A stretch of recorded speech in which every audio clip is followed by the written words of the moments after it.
الصلاة خير من النوم۔ ناظرین گرامی، قرآن مجید میں کتے کو نجس العین جانور 3 باتوں کی وجہ سے قرار دیا گیا۔ کتے کی یہ 3 فطرتیں ایسی ہیں کہ جس کے باعث کتا نجس قرار دیا گیا ہے۔ پہلی وہ کہ اس وقت جب اللہ اپنی رحمتوں کا نزول شروع کرتا ہے اور رحمتوں کی بارش شروع ہوتی ہے تو کتا اس وقت مودے منہ پڑا سوئے جاتا ہے، یعنی ساری رات جاگتا ہے، اور جس وقت اللہ کی نوازشوں اور رحمتوں کا نزول شروع ہو تو اس وقت یہ جانور نیند سے سو جاتا ہے۔ دوسری فطرت یہ ہے کہ وہ اپنے ہم جنس کو دیکھ کر ہمیشہ بھونکنا شروع کر دیتا ہے اور اسے نفرت کا اظہار کرتا ہے۔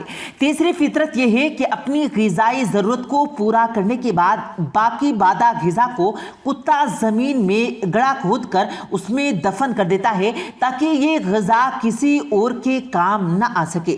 ناظرین گرامی، اس کے بعد سوال یہ کھڑا ہوتا ہے کہ اگر کتا اتنا ہی نجس جانور ہے تو پھر وہ کتا جو اصحاب کہف کا کتا ہے اس کے لیے جنت کیوں نصیب قرار دی گئی؟ اس کتے کے حوالے سے بہت سے مذاہب میں بہت سے اختلافات بھی پائے جاتے ہیں، مگر قرآن حکیم میں اس کتے کے لیے جنت واجب قرار دی گئی ہے۔ اصحاب کہف کے اس واقعے میں اس کتے کا کیا کردار تھا اور اس کی کیا اہمیت تھی کہ جس کے باعث اس کو جنت کا حقدار ٹھہرایا گیا، اور پھر ایک لاپرواہ ماں کی وجہ سے کس طرح ایک کتے نے اس بچے کی زندگی بچائی، تو وہ کہانی بھی آج کی اس ویڈیو میں آپ کے سامنے پیش کی جائے گی۔ لہٰذا آج کی اس ویڈیو کو آخر تک لازمی دیکھیے گا، اور اگر آپ ہمارے اس یوٹیوب چینل پر پہلی بار آئے ہیں تو ریڈ بٹن پر کلک کر کے ساتھ میں لگے بیل آئیکن کے بٹن کو ضرور پریس کر دیں تاکہ ہماری آنے والی تمام ویڈیو کی نوٹیفیکیشن آپ کو وقت پر ملتی رہے۔ ناظرین گرامی، ہم سب یہ جانتے ہیں کہ مغربی معاشرے میں گھروں میں جانور رکھنا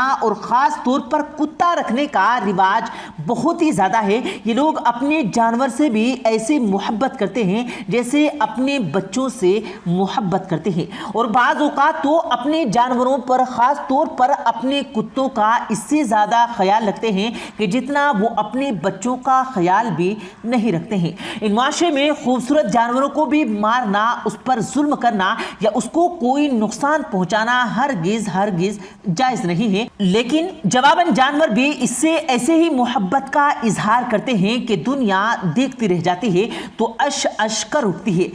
ایسا ہی واقعہ اس وقت سامنے آیا جب ایک مغربی ملک میں ایک بچہ اس کی یہ پیش آیا کہ بچہ جو کہ سمندر کے بالکل کنارے چل رہا تھا اور ماں کے ساتھ اٹکیلیاں بھی کر رہا تھا، کبھی کتے کے ساتھ کھیلتا تو کبھی ماں کی ٹانگوں اور پاؤں کے ساتھ چمٹ جاتا اور کبھی خود ہی اکیلے بھاگنے لگتا۔ ماں تھوڑی مصروف ہوئی، بیزی ہوئی، اس کا دھیان بچے سے ہٹا تو بچے کا پاؤں پھسل گیا اور سمندر میں جا گرا۔ سمندر کی لہریں کچھ تیز تھی تو بچہ گہرائی کی طرف جانا شروع ہو گیا۔ اب ماں چونکہ مصروف تھی، اس کو اندازہ نہ ہوا کہ اس کا بچہ گر گیا ہے، تو ایسے میں کتے نے ایک ایسی مثال قائم کی اور ایسا سبق انسان کو سکھا دیا کہ جس نے واقعی سب کو حیران کر دیا اور کتے کو شاباش دینے پر بھی مجبور کر دیا۔ کتا فوراً بھاگا اور بچے کے پیچھے سمندر کے اندر تیرنا شروع ہو گیا، یہاں تک کہ کتا سمندر کے اندر اترتا چلا گیا اور سمندر گہرا ہوتا چلا گیا، اور پھر کتا سمندر کی گہرائی میں پہنچ کر بچے کو اپنے منہ میں دبوچے اور پھر اس کو لے کر باہر کی جانب بھاگتا ہوا نکل آیا۔ اس سارے معاملے میں فائدہ یہ ہوا کہ بچے کی زندگی بچ گئی اور کتا بھی زندہ رہا۔ کتے نے یہ ثابت کر دیا کہ جس طرح مالک اور انسان اس سے محبت کرتا ہے، اس سے کہیں زیادہ کتا اپنے مالک سے محبت کرتا ہے، یہاں تک کہ کتے نے اپنے مالک کے بچے کو بچانے کے لیے اپنی ہی جان خطرے میں ڈال دی۔ اور ناظرین گرامی، اب اصحاب کہف کے کتے کے متعلق آپ کو بتاتے ہیں۔ اصحاب کہف کا کتا ان کے ساتھ ساتھ رہا کرتا تھا، ان کی حفاظت کیا کرتا تھا۔ سوال یہ پیدا ہوتا ہے کہ یہ کتا کہاں سے آیا؟ کیا یہ شکاری کتا تھا یا اس چرواہے کا کتا تھا کہ جو راستے میں اصحاب کہف کو ملا تھا؟ اس کتے کے متعلق کہا جاتا ہے کہ وہ چرواہا جو اصحاب کہف کو راستے میں ملا تو اس نے اصحاب کہف کو پہچان لیا، اس نے اپنے جانوروں کو آبادی کی طرف روانہ کر دیا۔ وہ دن بعض لوگوں کے ساتھ ہو لیا کیونکہ وہ حق کی تلاش اور دیدار الہی کا طالب تھا۔ اس وقت کتا ان سے جدا نہ ہوا اور ان کے ساتھ شامل ہو گیا۔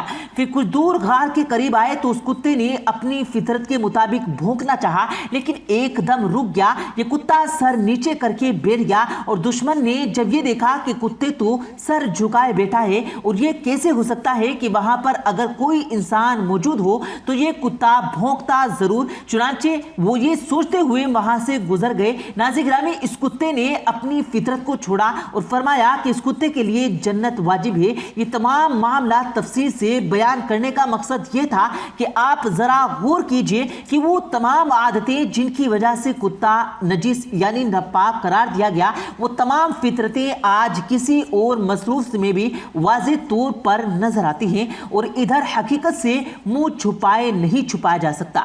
آپ اپنے ارد گرد غور کیجئے کہ وہ جس کو اشرف المخلوقات کہا جاتا ہے، کیا وہ آج ساری رات جاگتا نہیں ہے؟ پھر انسان نے اپنی روٹین ایسی بنا لی کہ ساری رات جاگتا ہے اور صبح اللہ کی رحمتوں کا نزول شروع ہوتا ہے تو یہ سونے کے لیے چلا جاتا ہے۔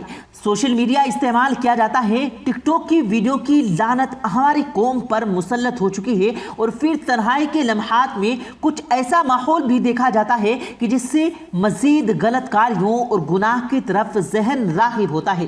تو یہ تمام چیزیں انسان رات کے وقت دیکھتا ہے اور صبح اللہ کا شکر ادا کرنے کا وقت ہو تو اس وقت انسان سونے چلا جاتا ہے۔ اور دوسرے کتے کی عادت یہ تھی کہ وہ اپنے ہم جنس پر بھونکتا ہے۔